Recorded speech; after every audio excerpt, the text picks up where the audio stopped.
Something didn't sit right. Something small. Nothing I could explain. Not enough to name. Just enough to make me pause and wonder what it was I'd missed.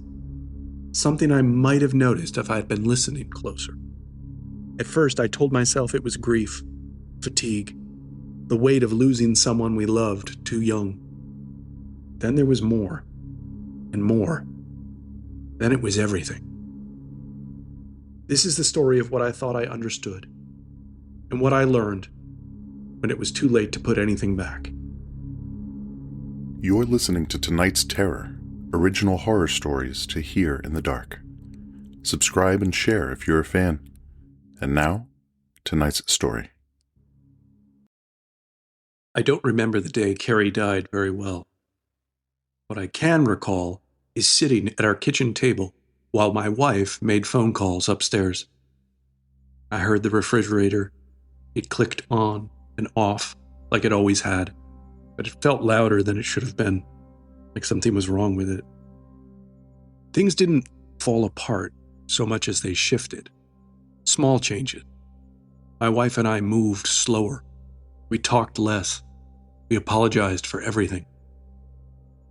Her sister had been young. Everyone said that, as if it clarified something, as if it made the rest of it easier to place. Her husband, Mark, came over most nights in the weeks after she'd gone. We ate whatever required the least amount of thought: soup, leftovers, food that could be reheated. Meals we accepted without enthusiasm or comment. Mark used the same mug every time, the one with the chipped rim, and put it back in place when he was done. He moved like an underwater swimmer, pushing through the space of our kitchen with effort. My wife kept busy. She organized things that were already organized. She folded towels and sheets with manic precision. At night, she lay awake beside me. So still, sometimes I wondered if she was breathing. The house sounded different, not quieter, just harder to live in, harder to ignore.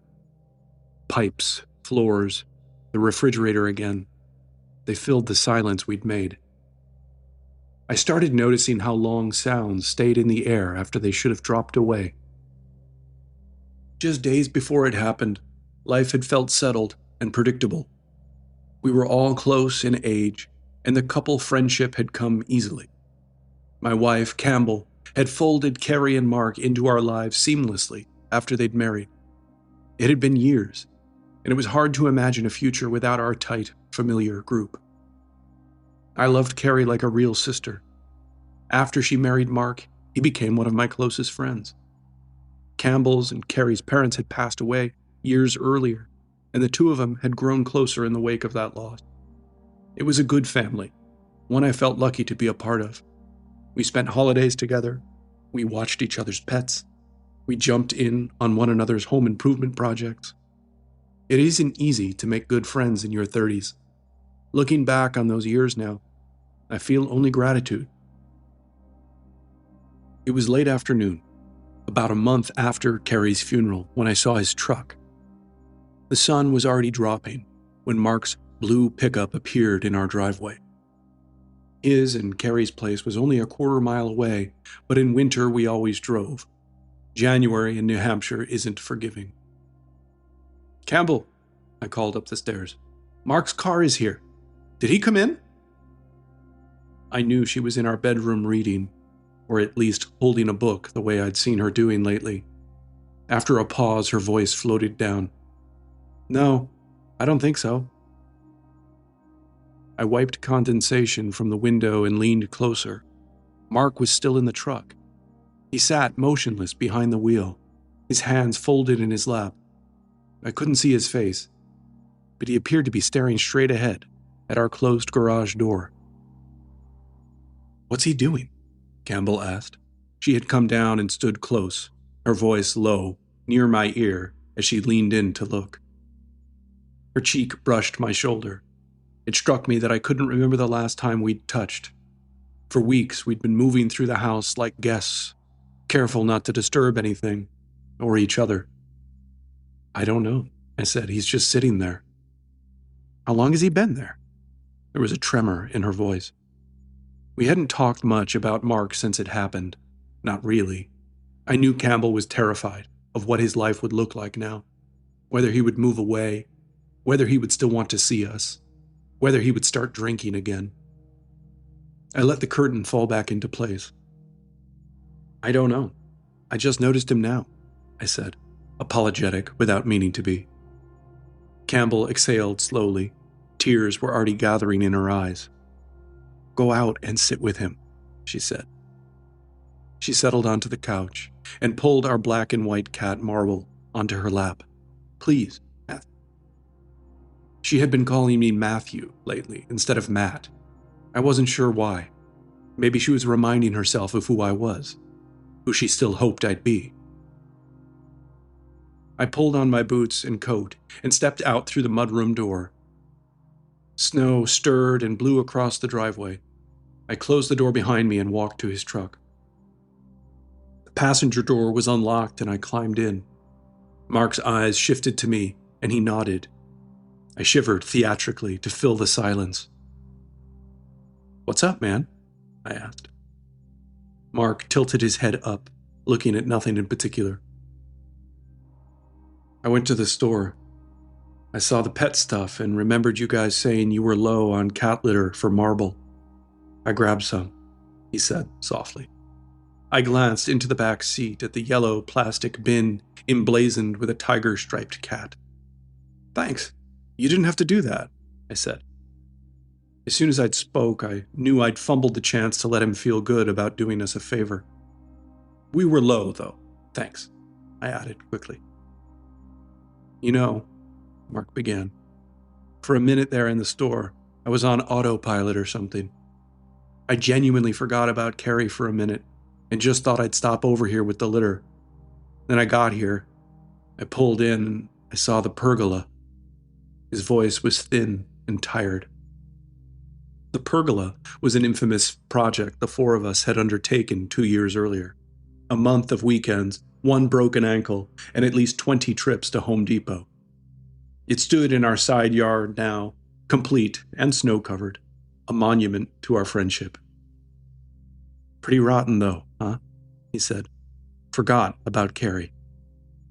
You can't look at it that way, Mark, I said. I think it's good to find moments that feel normal for a change. You have to give yourself a break. Don't say it, Mark cut in. Don't. I knew what he meant. He didn't have to explain. Mark had told me about the blow-up he'd had with a coworker who, through sheer discomfort, had stumbled into advising him to start moving on with his life. Mark had taken another week off from his job at the Public Works Department after that. Do you want to come in? I asked. I was thinking frozen pizza and Cool Hand Luke. I had been building a small bullpen of movies and activities I could offer whenever Mark came by. Anything to extend the time he spent with us instead of home, alone. The movies were vetted carefully. Comfort food. Mostly free of anything that reminded us of Carrie unnecessarily. There was that one scene where Paul Newman plays the guitar and cries after his mother dies, but I knew Mark loved the movie. It didn't matter. He didn't seem to hear me. What's the next episode of the podcast? He asked. 4 years earlier, I had started a podcast. True crime. The genre had always been a guilty pleasure of mine, and through reading and listening to other shows over the years, I'd become savvy enough. Campbell had been supportive from the start. It had been fun, even when it was hard to balance with my real job. Bit by bit, the show gained traction. A year earlier, I'd quit my day job and made a comfortable living from it. I would never forget the small summit we'd had with Mark and Carrie before making the decision. They were well off, both with good jobs. I had nearly wept when, in unison, they told us they'd support us for the first year if the plan fell apart. I cleared my throat. I didn't want to talk to Mark about death or murder or true crime. A case called the Wapping Woods Murders, I said. Great Britain, 70s. Mark nodded faintly, still staring through the windshield at our garage door. Looking forward to it, he said. He started the ignition and wrapped his hand around the gear shift, signaling it was time for me to get out. Don't forget Marble's litter, he said. Right. Thanks again, I said, climbing out of the cab. The truck backed down the driveway and rolled toward town. I stood there watching him go, already berating myself for not getting him inside. I held the bucket of cat litter under my arm as the snow curled around my feet. That night, I sat at my desk in the glow of my laptop screen. The crust from a slice of oven pizza rested on the plate beside the keyboard. I was editing audio for the Wappin Woods episode of Cold Case Echoes. Campbell had come up with the show's title.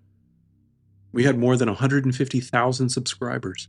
That translated to a few thousand deeply engaged listeners, the ones who commented regularly or made donations.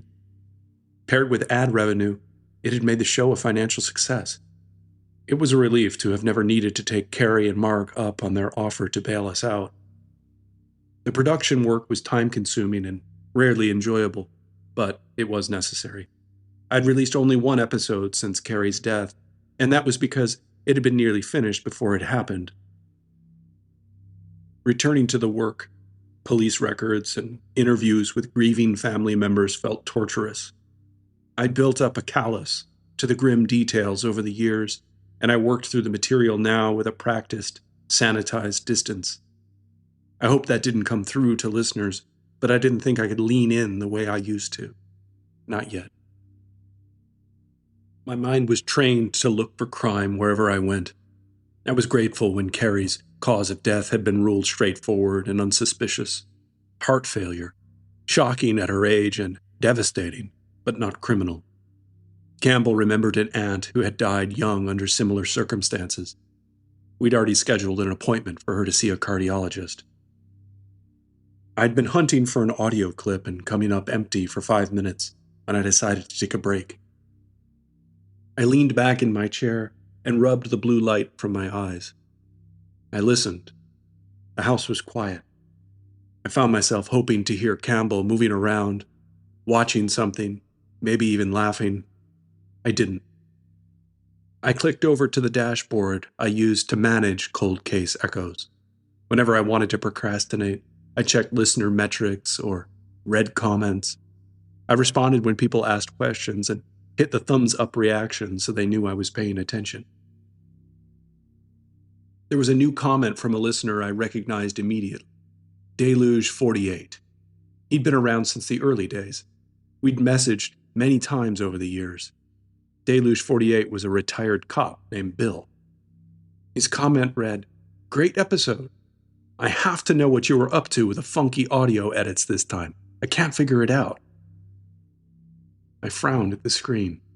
I hadn't intended to do anything unusual with the audio. I was certainly capable of making mistakes, and it was possible Bill had caught something I'd missed during editing. Embarrassing, maybe, but not serious. I typed back, "Hey, Deluge. Oh no, what did I do this time?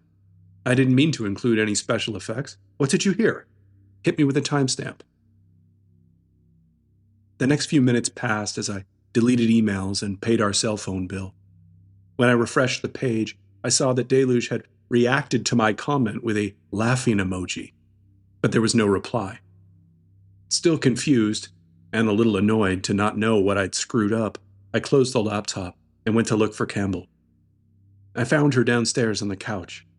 Her laptop was open, and when she noticed me, she slowly lowered the screen. "What are you up to?" I said brightly. Her hand rested on the edge of the laptop, the screen still glowing faintly as it faced the keyboard. "Nothing," she said. "How's the episode coming?" "It's all right. Audio. I shrugged. "We got a weird comment on last week's episode from Deluge." "From Bill?" she asked.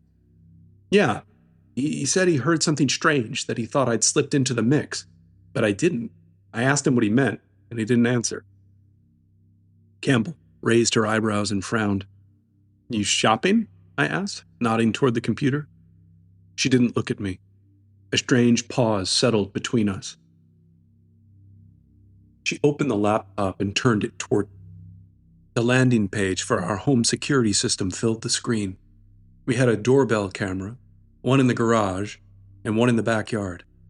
Together they covered every entrance to the house. I sat down beside her. "What did you see?" "Nothing," Campbell said. Her voice broke almost immediately. "I've been going back and watching video of Carrie." I pulled her into me and held her while she cried into my shoulder. "You don't have to do that," I said. "We have so many pictures and videos of all of us. Hundreds. I've been watching some too." She drew in a breath. "I'm not reminiscing. I'm looking for—" She stopped and then tried again. "I don't know what I'm looking for. I just want to understand. Were there signs she was sick? Did we miss something?" I pulled back enough to look at her. "Campbell, she had a heart defect. I don't think we missed anything." She shook her head. "I don't believe it." I didn't know what to say. The grief we'd been moving through for weeks already felt unbearable. The idea that we might have to start over, open everything back up, felt impossible. She spoke again.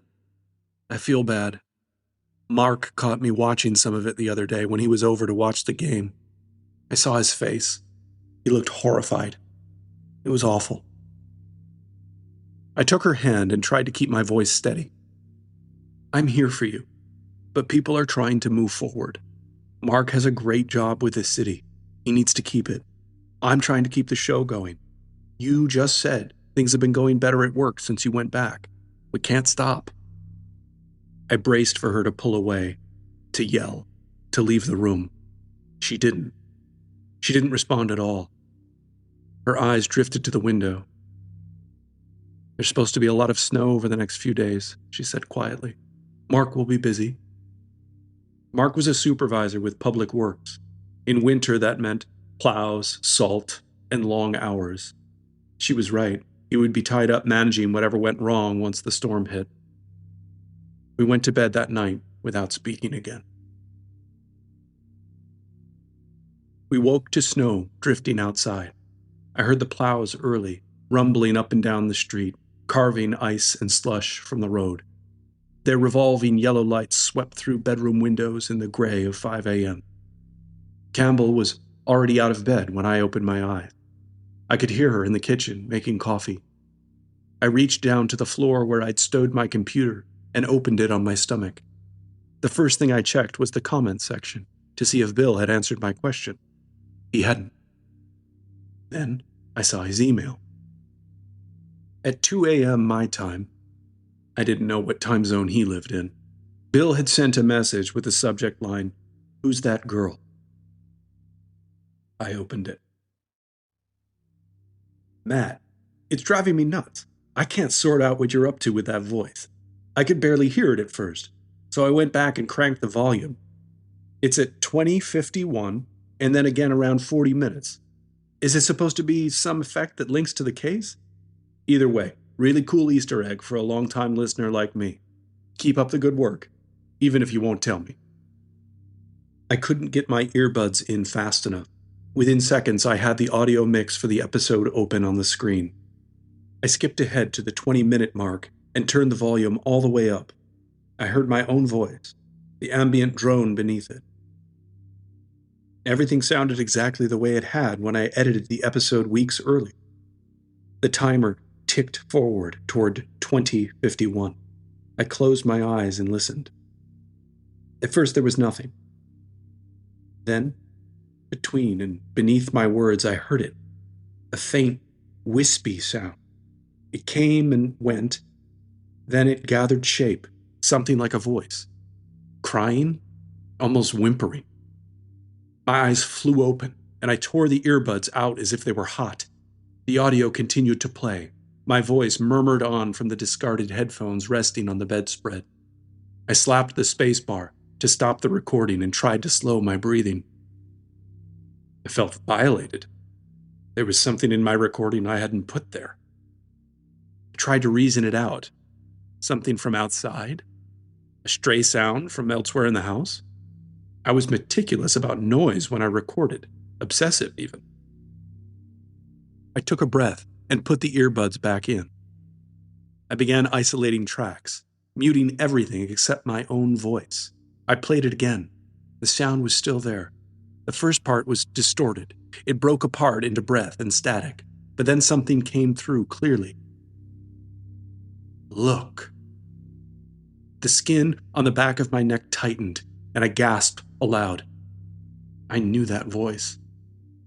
I skipped ahead to the 40-minute mark and listened again. It was there, clearer this time, wailing as if from down a hallway. Look. I slapped the spacebar, my mouth flooded with a sharp metallic taste. My heart hammered as I whispered a single word. Carrie. First thing I did was stagger to the bathroom. I splashed cold water on my face and stood over the sink with both palms pressed to the counter. When I looked up, I caught my reflection. I was never one to talk to myself, but for the second time that morning I did. Well, I said, what are we going to do now? What I did was check the save dates on every audio file I'd used to build that episode of Cold Case Echoes. Even before I reached the file that held the voice, the one that sounded like my dead sister-in-law, I knew the truth. I had recorded it 10 days after we buried her. That ended any hope that her voice had somehow drifted up from downstairs during a visit and slipped into the recording. If that was Carrie's voice, and I was nearly certain it was, she had spoken those words after she died. For a moment, my mind raced, searching for a plausible explanation or a way forward. I needed to know if it was really Carrie. With dread, I realized there was really only one person I could ask. That was when I heard the front door slam. I turned my head toward the bedroom door. Campbell's voice sang out, "Matthew, Mark's here." It was the sound of staged optimism we'd reserved for my brother-in-law lately. I wondered if he'd noticed.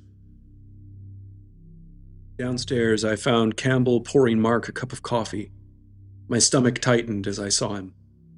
Part of me wanted to shout, I just heard Carrie's voice. But another part of me, the rational part, never wanted to tell anyone. "Hey, Matt," he said. There was more life in his voice today. That was a pleasant surprise after the sedated conversation we'd had in his truck the day before.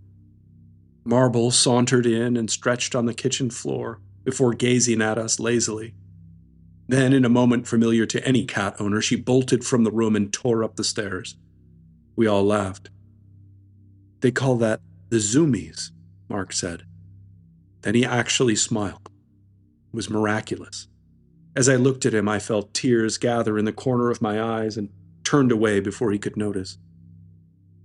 It wasn't long before Mark had finished his coffee and said, "I need to get to the depot.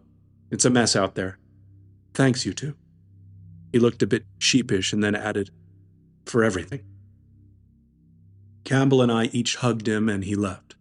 I stood in the kitchen feeling like a liar and a coward. Didn't Mark deserve to know what I'd heard? Or would that be cruel? I found Campbell in the living room and decided to tear the Band-Aid off. I brought my computer downstairs and played the audio for her. I couldn't bear to look at her face while it played. When it ended, I closed the laptop. "That's impossible," Campbell said. I looked up and saw her face streaked with tears. "But it's her, isn't it?" I asked. Campbell didn't answer. She stood and walked to the front windows. I waited. "I knew it," she said. "I knew there was more. I can't call the police with that." She turned back to me, matter of fact. "Is there more? Does she say anything else?" I shook my head. "Not that I've found." "This is insane. I mean, what are we talking about?" Campbell said, her eyes wide. "I know. I almost didn't tell you." "Well, that's not true. But I didn't want to ever even hear it, if that makes sense," I said. "Find more," she said, her energy rising. "Go back and listen for more." I must have looked incredulous because she pressed on. You just recorded a new episode, right? It hasn't gone live? Check it. We didn't have much food in the house, so Campbell decided to run to the store while I scoured the audio of the Wappin Woods episode. I'd made it through once and heard nothing out of the ordinary. I poured a cup of coffee and made another pass. The voice was so faint, I wouldn't have found anything on the other recording without Bill's timestamps. Marble wound around my legs as I crossed the living room. She jumped onto the couch and curled into herself, already drifting back to sleep. Campbell's laptop sat beside her. When I sat down, the cushion depressed, the computer slid towards me and the screen lit.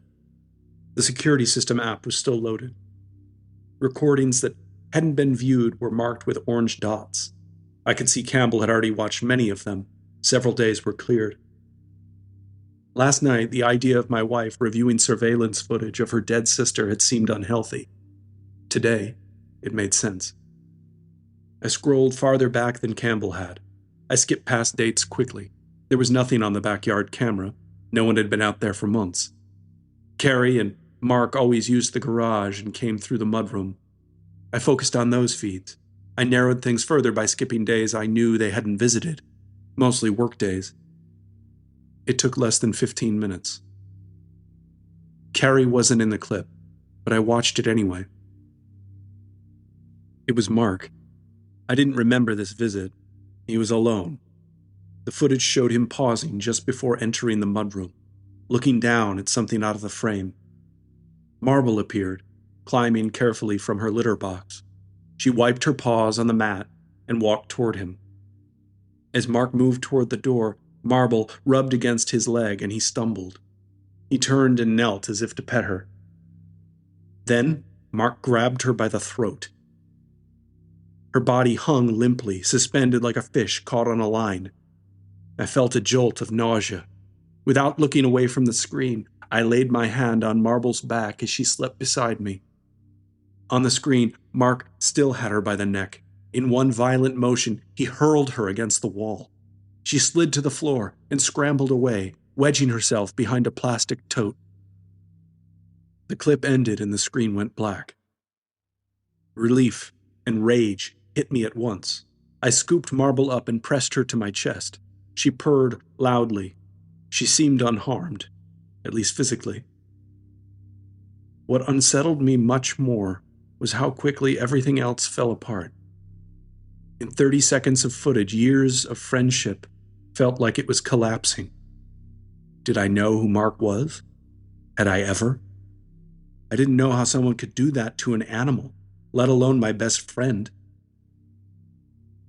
It was the second time in as many days that the ground I thought I walked on gave way. I was pacing in the kitchen, trying to think of how to tell Campbell what I'd seen when she called me. A photo of her lit my phone's screen. The smile was one I hadn't seen in a long time. The news I had to give her wasn't going to change that. I picked up the phone. "Hi, honey. How are the roads?" I asked. "Bad," she said in a clipped, anxious voice. "Listen, Matt, there's a plow behind me. He's really close. He's been on me for 5 minutes. I'm scared." "What? He's behind you? Why?" I exclaimed. I could hear the roar of the plow and the road noise through the phone. "I don't know. I can't get off the road. All the driveways and businesses are plowed in." Her voice was frantic. "He's going to hit me." "Where are you now? What road? I'll call the cops." She didn't answer. "Campbell," I shouted. The rumble and hiss on the line continued. Then she finally spoke again. "Okay, wait. He's leaving me alone." "He plowed through into a parking lot. He's gone," she said, her normal voice already returning. "Come straight home, please," I said. "I will. And we're calling Mark," she said. "That driver needs to lose his job. What a lunatic." "You can't call Mark," was the first thing I said to Campbell when she walked in 15 minutes later. The snow continued to pile up outside as afternoon turned to evening. Campbell hadn't spoken since the security clip ended. I was sitting across from her in the recliner. Her head was in her hands. She'd slammed the computer shut moments before. I cleared my throat, though I didn't know what I had to say. Before I could speak, Campbell did. Her face was still down, and her hair hung, obscuring it. "Do you know how much life insurance Mark is about to receive?" "A lot," I offered. "7 figures," Campbell said. "Carrie told me." She looked up. I saw a far grimmer realization on her face. "Matthew, Carrie was a beneficiary on both our insurance policies. After her, it goes to Mark." My face grew hot. "Mark was driving that plow, Campbell. Had to be," I said. "I feel sick," Campbell said, putting her palms to her cheeks. "Do we have any real evidence?" I asked. "The podcast recording," she said glumly, "which is nothing, I guess." "Maybe there's more," I said. "Let me try." I took my laptop to the kitchen table and started with the most recently recorded audio I'd made. It wasn't meant to be anything, just notes, fragments I'd recorded while outlining future episodes. Reminders to myself, names, dates, half-finished thoughts spoken aloud and then abandoned. I'd never intended for any of it to go out to listeners. It lived in a separate folder, one I rarely visited once the real work began. I put my headphones back on and pulled the file up on screen. The waveform looked ordinary, uneventful. My voice ran along it in long, flat stretches, interrupted by pauses where I'd stop to think or clear my throat. I hit play. At first, there was nothing but me. I listened the way I always did with raw audio, not for meaning, for mistakes. A chair creak, a bump against the desk, anything I would need to clean later. I let it run longer than necessary. I scrubbed ahead. Still nothing. I glanced toward the living room. Campbell hadn't moved. She sat on the edge of the couch, elbows on her knees, staring at a blank television screen. I turned the volume up and started again. My voice sounded thinner than I had remembered, distant, as if the room had been larger when I recorded it. I leaned closer to the screen. The audio continued, me talking, me stopping, me starting again. Then, under one of the pauses, something shifted. It was faint, easy to miss, a disturbance more than a sound. I dragged the playhead back and listened again. There. A breath that wasn't mine. I replayed the same half-second again and again, adjusting the gain, isolating the track. The breath stayed where it was, unchanged. I skipped ahead. Another pause. This time, the sound gathered faster. The breath resolved into something shaped, a single syllable, thin and strained, as if it were being pulled through water. I stopped the playback. Campbell looked up. "What did you hear?" "I'm still listening," I said. I played it again. The syllables returned, clearer now. Then they finished forming. Carrie's voice spoke. "Pergola." The word sat beneath my voice without urgency. No emphasis, no rhythm, just the word itself, placed carefully in the silence. I took the headphones off. Campbell stood. "Say it." "Pergola," I said. She didn't ask me to repeat it. I put the headphones back on and isolated the section, raising the volume. Pergola. It was unmistakable. The consonants were intact, the vowels clean. I could hear the slight drop at the end of the word, the way the sound fell away instead of ending sharply. Carrie used to do that. I removed the headphones and handed them to Campbell. After she listened to the clip twice, she sat down hard on the sofa, her hands folded together between her knees. "She always hated that thing," she said. "Said it wasn't worth all the trouble we went to finishing it that summer." I scrolled through the rest of the file. There were 2 more instances, both during pauses, both nearly imperceptible, both the same word, pergola. Each time it appeared only when I stopped speaking, as if it were waiting. I closed the laptop. Campbell didn't look at me. She kept her eyes on the floor, crying quietly. "That's not nothing," she said. We were in our snow boots, tromping across the yard as the last of the daylight shrank behind the trees. The pergola stood ahead of us, each beam coated with snow on the windward side. I thought of the long afternoons we'd spent there, talking and laughing under the vines that had climbed the posts and crossed the slatted roof the previous August. Campbell and I waded through the snow, now knee-deep, until we stood inside the structure. "What are we looking for?" I asked. "Don't ask me," Campbell said, holding one hand up to shield her eyes from the snow. "Anything." I kicked snow away from the base of the posts and ran my hands over the black metal brackets that held them to the crossbeam. I found nothing. Campbell completed a slow circuit of the pergola from the outside. "What did she mean?" she shouted, tears of frustration already gathering in her eyes. I didn't answer and just kept working. There were no real places to search. The structure was spare, no nooks, no hidden places. "Do you think there's something carved in the wood?" I asked. Campbell didn't respond. It was getting so dark that even if there had been something to find, we wouldn't have seen it. "Let's go inside and think some more," I said, turning back toward the house. I was 10 paces back into the snow when I heard a crack. I turned to see Campbell standing over the Adirondack chairs beneath the pergola. They were plastic composite, the kind you leave out all winter. One lay on its side. She kicked at the second, then screamed in frustration before collapsing back into the snow. I rushed back to her and looked down at her face. Her eyes were closed. She lay flat, arms slightly out, as if she were about to make a snow angel. "We'll figure it out, Campbell," I said. She opened her eyes.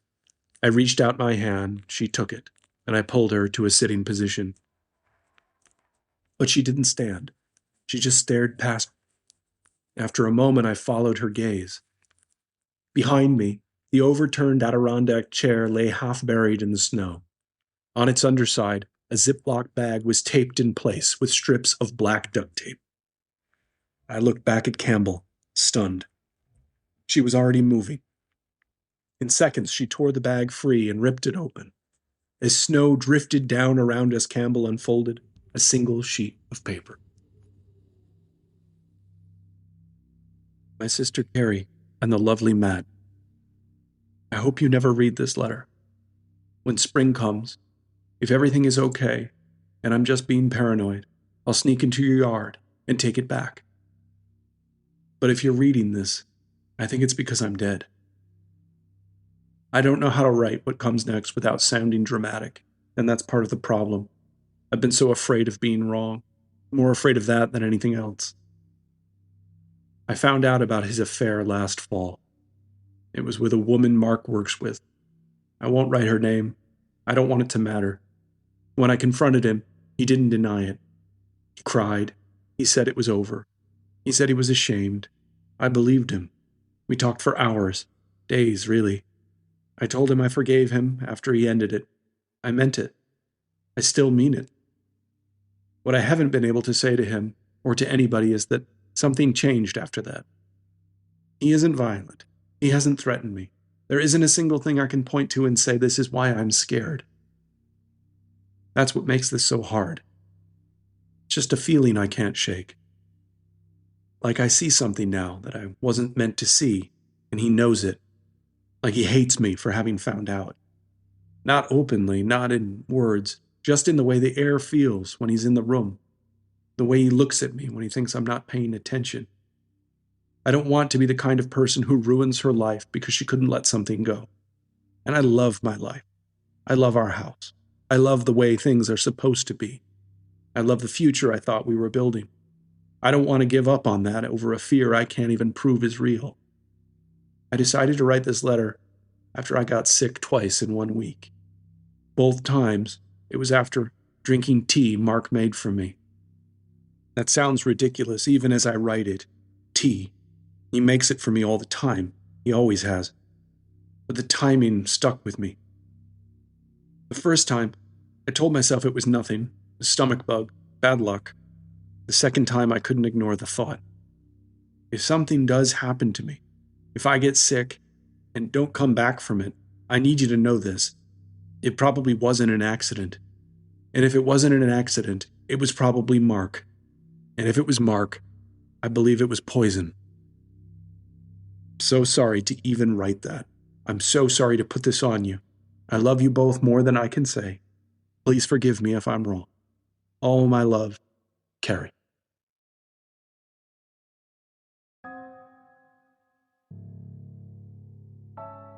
The police were fast and professional. The DA was efficient. I'll never lay eyes on Mark again. The days following his arrest disturbed me more than even the days around Carrie's death. Each vile revelation the police brought forward took something from me. I didn't just feel like I'd lost my friend. It felt like I'd lost time. Years of my life spent wandering around as an extra in a sociopath's private play. Whole sequences I'd come to think of as the foundation of my identity were reduced to dust. I'll never forget the feeling in my gut as we watched the police dump that bin of cat litter onto an evidence tarp.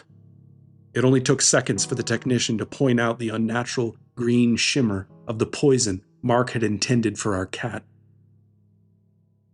So little made sense. It still doesn't. We never played the recordings for anyone. I don't think we would know who to play them for. Campbell and I are still married. We're happy much of the time. It isn't easy to start again, even together. We don't have family. We don't have friends. I don't think we ever will. How could we trust them?